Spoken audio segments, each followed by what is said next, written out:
A palavra shalom, que normalmente é traduzida por paz ou paz e prosperidade, é riquíssima nos escritos hebraicos. Ela não é como a nossa palavra paz, que às vezes pode significar nada mais do que a ausência de hostilidade ou fim de brigas. Shalom significa muito mais que isso. Significa a presença de alegria, prazer, saúde, bênção e salvação. Na Bíblia, Shalom significa o florescimento nas dimensões físicas, relacional, social e espiritual. Shalom, em outras palavras, é como as coisas deveriam ser. Shalom pode ser definido como relacionamentos corretos com Deus, com os outros e com o mundo à nossa volta.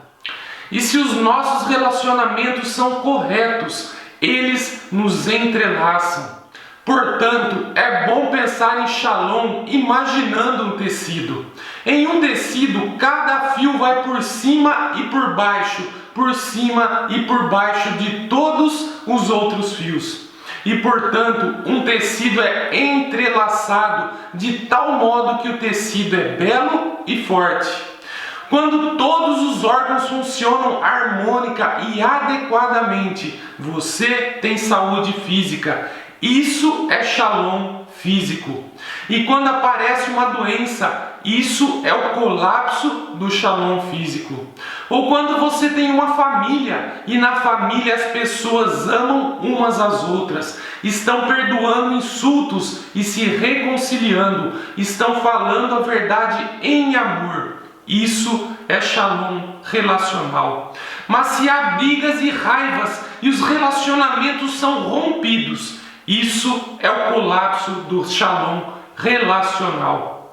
Se quisermos que as pessoas tenham Shalom, temos de consertar o tecido deste mundo e revelar Cristo às pessoas.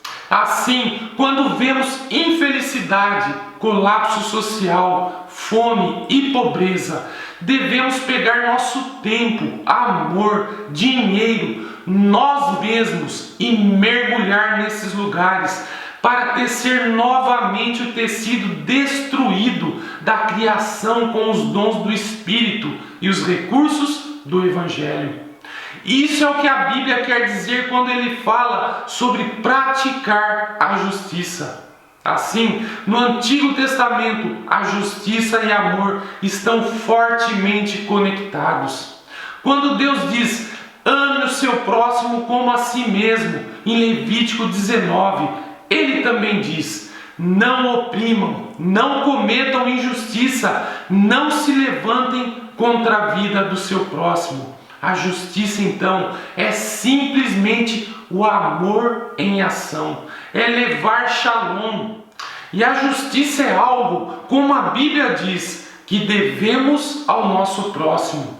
É típico considerar os nossos próximos pessoas da mesma classe social ou de recursos. É normal querer ajudar pessoas que gostam de você e de quem você gosta.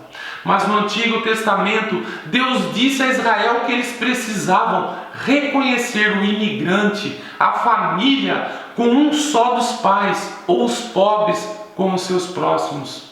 Em Lucas 10, Jesus foi ainda mais longe, na parábola do bom samaritano, ao dizer que o seu próximo é qualquer necessitado com quem você se depare. E você precisa suprir as necessidades deles, mesmo que sejam de outra raça ou de outra fé. Seu próximo é qualquer um em necessidade, qualquer um. Em Isaías 58, Deus se dirige a pessoas que são muito religiosas. Elas estão sempre tendo cultos, estão sempre orando e estão sempre jejuando. Mas Deus diz a elas, o jejum que desejo não é este, soltar as correntes da injustiça, desatar as cordas do jugo, pôr em liberdade os oprimidos e romper todo jugo? Nesse famoso versículo, Deus diz, isso é o que significa me buscar. Isso é um jejum espiritual, romper todo o jugo e pôr em liberdade os oprimidos. O que isso significa? Em Isaías 58, Deus diz: parem de pagar salários ruins aos seus empregados, parem de lidar com a discórdia por meio da violência. E ele também continua e diz: vocês precisam compartilhar sua comida, roupa e abrigo com os que não têm. Isso é o que significa praticar a justiça. Isso significa que há diversas coisas que precisamos fazer. Algumas delas são trabalhar em prol de mudanças na estrutura social. Isso significa trabalhar por salários mais justos. Isso significa ser contra a violência doméstica. Mas isso também está relacionado à caridade, à generosidade individual. Precisamos satisfazer as necessidades dos nossos próximos e de todos à nossa volta com amor sacrificial, mesmo daquele que em outras condições não suportaríamos nem ver. E Jesus fez uso de Isaías 58 em Mateus 25. Ali ele fala sobre o dia do juízo. E nos é dito que as pessoas que estão perdidas serão colocadas de um lado e as pessoas que são salvas serão colocadas do outro lado. E Jesus dirá aos que estão perdidos: apartem-se de mim para o fogo eterno, pois eu tive fome e vocês não me deram de comer, tive sede e nada me deram para beber, fui estrangeiro e vocês não me acolheram, necessitei de roupas e vocês não me vestiram, estive enfermo e preso e vocês não me visitaram. Os perdidos responderão: Senhor, quando te vimos com fome, sede, como estrangeiro ou necessitado de roupas, enfermo ou preso, e não te ajudamos? E o Senhor responderá: digo a verdade, o que vocês deixaram de fazer a esses pequeninos, também a mim não fizeram. Jesus está dizendo: se vocês não amam os pobres, se vocês não amam os famintos, os andarilhos e os sem casa, não importa o que vocês digam, vocês não me amam. Essa é a mesma ênfase que vemos em muitos lugares do Antigo Testamento.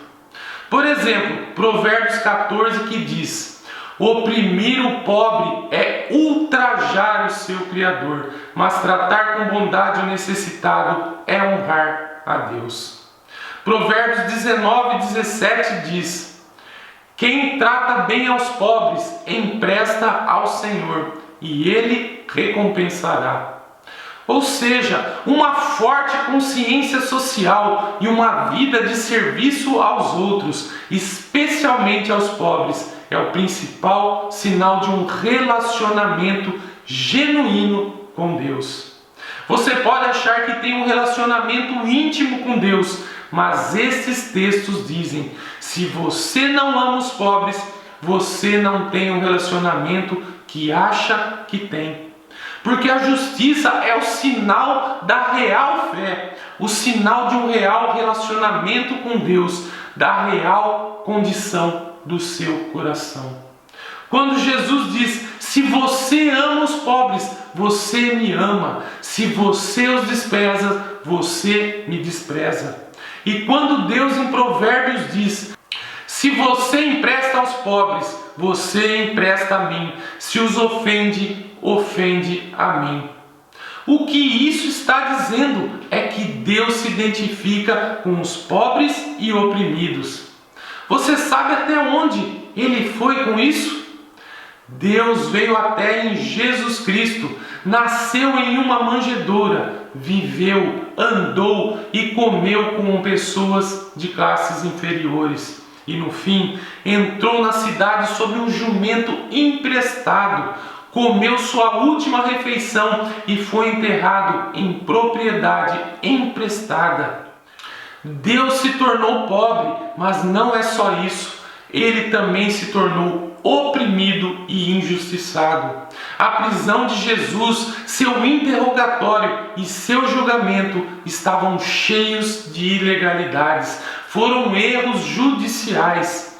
Deus não simplesmente se tornou pobre, ele foi a vítima da injustiça. Jesus Cristo não apenas sofreu por nós, ele sofreu conosco, sendo um de nós. E em um mundo cheio de injustiça, conhecemos um Deus que foi ele próprio sujeitado a ela. E isso significa que no último dia, quando estivermos em pé diante do Senhor, se dissermos a Ele: Senhor, quando te vimos nu, com sede, quando te vimos preso, Jesus será capaz de responder: não se lembram? Eles tiraram sortes para dividir minhas roupas. Eu estava sem roupa. Eu disse: tenho sede. Fui pregado em uma cruz. Eu fui um prisioneiro. Deus literalmente se tornou um dos oprimidos. Deus carregou o jugo. E você sabe por quê? Porque Jesus, que merecia a vindicação, recebeu a condenação, para que nós, os seres humanos que arruinamos este mundo e merecemos condenação, possamos receber a vindicação e perdão. Jesus mergulhou na nossa vida a fim de nos salvar. Fomos salvos por alguém que não nos deve nada além da rejeição.